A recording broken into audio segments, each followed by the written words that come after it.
So we added our tabs and our drawers, but what we mostly did this far is we went forward. I showed you how to go to new pages, obviously because that is an important part.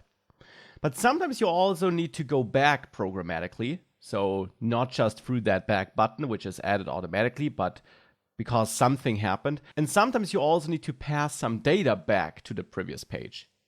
Let's imagine here, when we're on the recipe detail page, we want to have a button that actually allows us to delete this recipe, not permanently, but only such that we go back and in that list of recipes, we don't see it anymore. Maybe because we were in a list with a couple of recipes, we checked out this one, we didn't like it, and we want to go back, but we don't want to see this one for now. When we then go back and go back here, we would see it again. But temporarily, I want to get rid of it.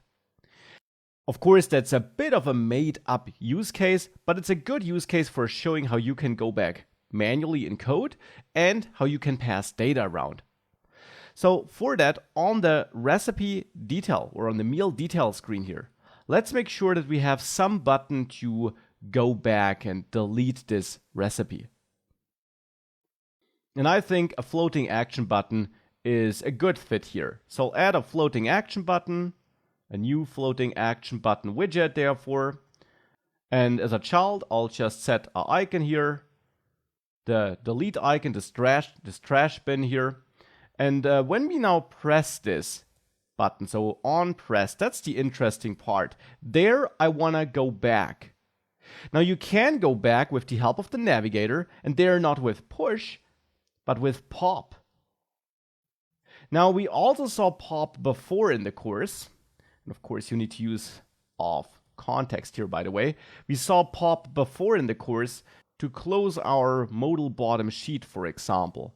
Pop removes screens that are on top of the stack, and things like dialogues or this modal bottom sheet are behind the scenes also managed as screens, only though they only make up a part of the overall device screen. But still they are treated as overlays to the current page and therefore can be popped off to remove them. And the same is true for entire screens like we have them here.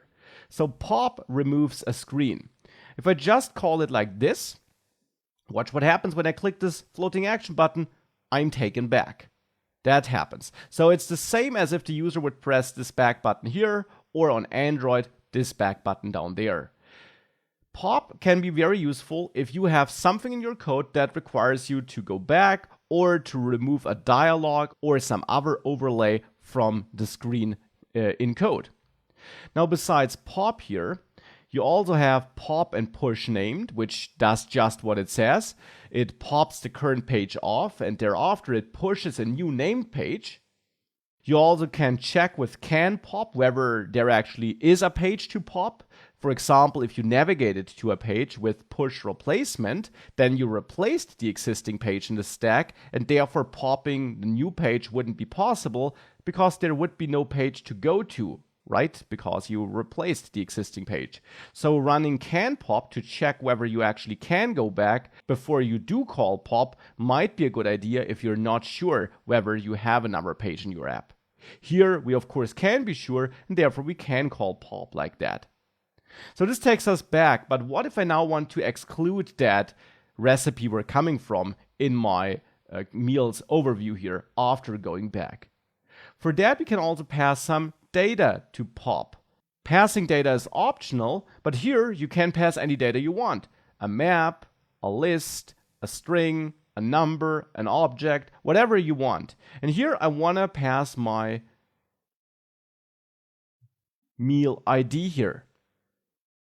So down there I will forward meal ID, or backward, so to say, meal ID to the page we're coming from.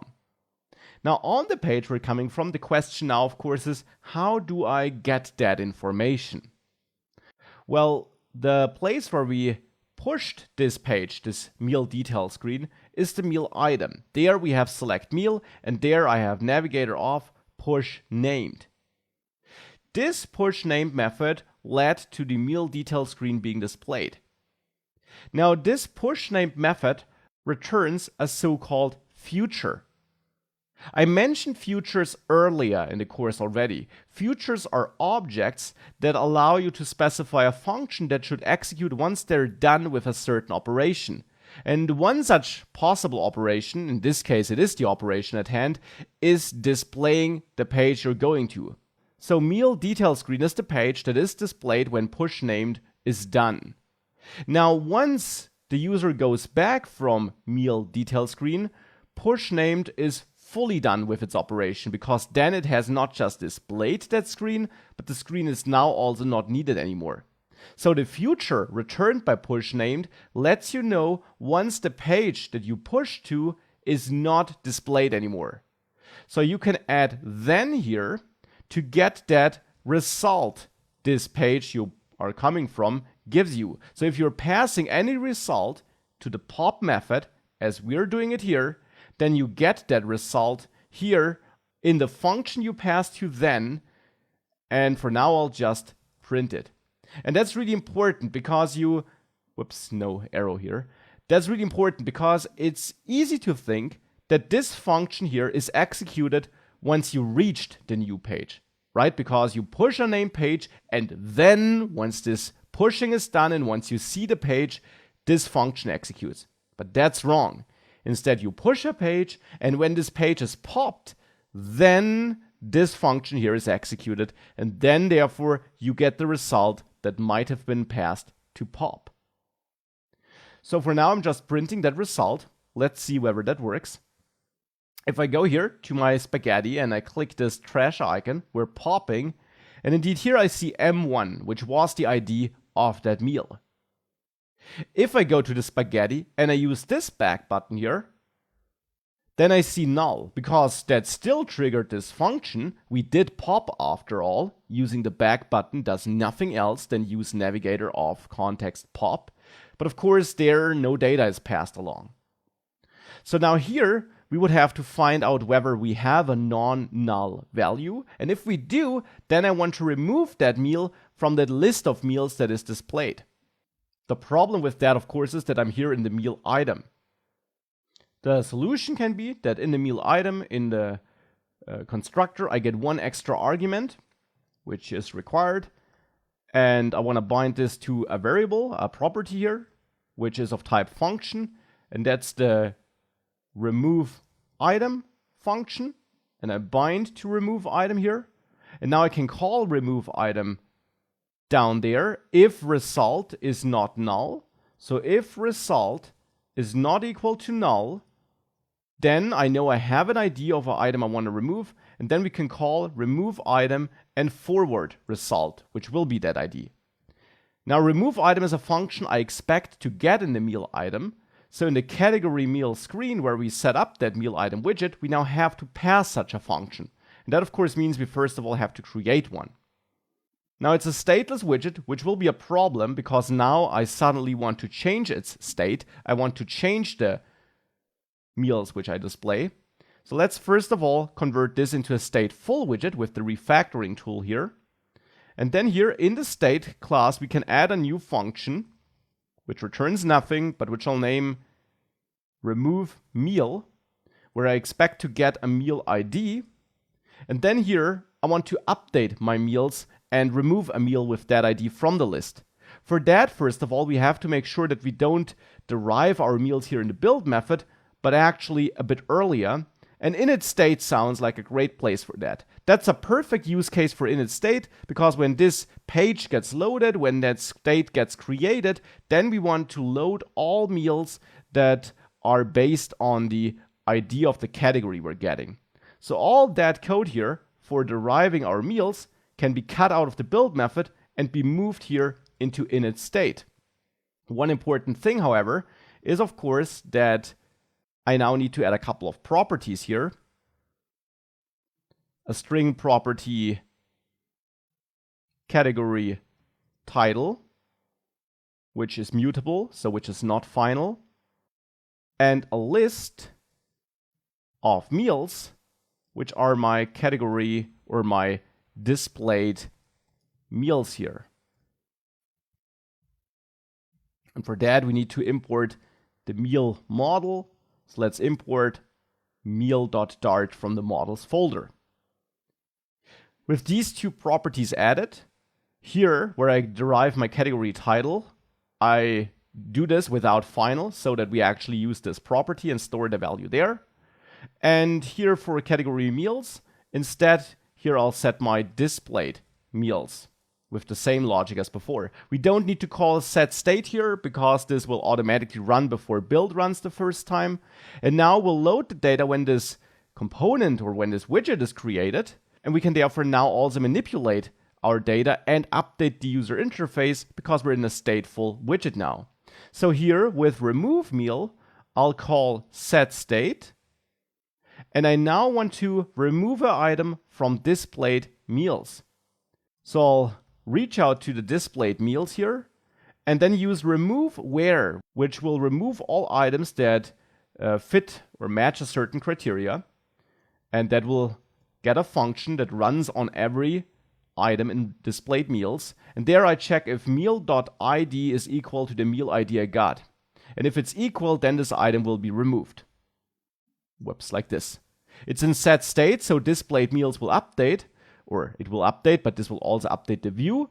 And now here, instead of using category meals in all these places, we just use displayed meals. Now we can also forward a reference of remove meal of that function we added here to meal item. So there we have that remove item argument it expects, and there I pass a reference, a pointer at underscore remove meal. If we do a full restart, because we turned this into a stateful widget that typically requires a full restart, let's go here, and now we get a problem.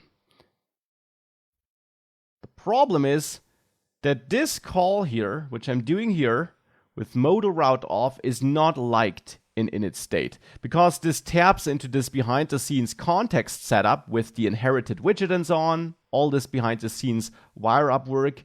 And this does not work here because context generally is thankfully a property that's globally available in our state object, but not inside of init state, because init state runs too early. It runs before our widget has been created or fully created and before we have a context for our widget. So at this point of time, I can't retrieve my route data, unfortunately. Now, what's the solution for that, or how can we work around that? There is another lifecycle hook, which I haven't mentioned before, and that's did change dependencies. You don't use that often, but here it's really useful because this will be triggered essentially whenever the references of the state change, which also means it will be called when the widget that belongs to the state has been fully initialized and we can tap into context. This will still run before build runs. So in here, I can now put my code which I had in init state. Init state would have been great if we wouldn't have required to use modal route off context in here. So any off context stuff which you need to do in here will unfortunately not work. But in did change dependencies, it should work. So now if we do a full restart, this looks way better. And we go here into quick and easy. This looks better. And now if I delete this here, still there. Reason for that is that did change dependencies runs a couple of times after the initialization of that state. That's the difference to init state, of course. It runs whenever the dependencies of this state change, and that's also the case when the attached widget changes, which unfortunately is the case when we call set state here. So the state we set here, where we do delete a meal, is basically overwritten when did change dependencies runs again, and we basically load all meals again. A way around that is to simply leave a little mark that tells us that we are done initializing. So here we can add a bool, loaded init data, and initially that's false. Of course, therefore we don't have to use bool here, we can use var here. And here at the end, I will set loaded init data equal to true. And now here, before we run that code, I'll check if loaded init data is equal to false, or actually the shortcut for that You could use that, but the shortcut is that you simply add an exclamation mark in front of this. So if this is false, if we haven't loaded the initial data yet, then I will run this code. So I'll move all of that, including my change here, to true inside of this if statement. And therefore, this code will now really only run for the first time. So with that, if we now do a full reload, we should have the behavior we want. This app reloads now. And then here, when we go to your recipe and we clear it, you see it's now gone from that list. If we do the same for Toast Hawaii, that's also gone. If I go back and then go again back to Quick and Easy, they are all back here, because once we click the back button here on our list of meals, this page is totally dumped and removed and the state object is cleared therefore, and hence the next time we click on a category and go back into the list of meals, a brand new page, a brand new widget, and a brand new state object is created, and therefore we again start with load init data set to false.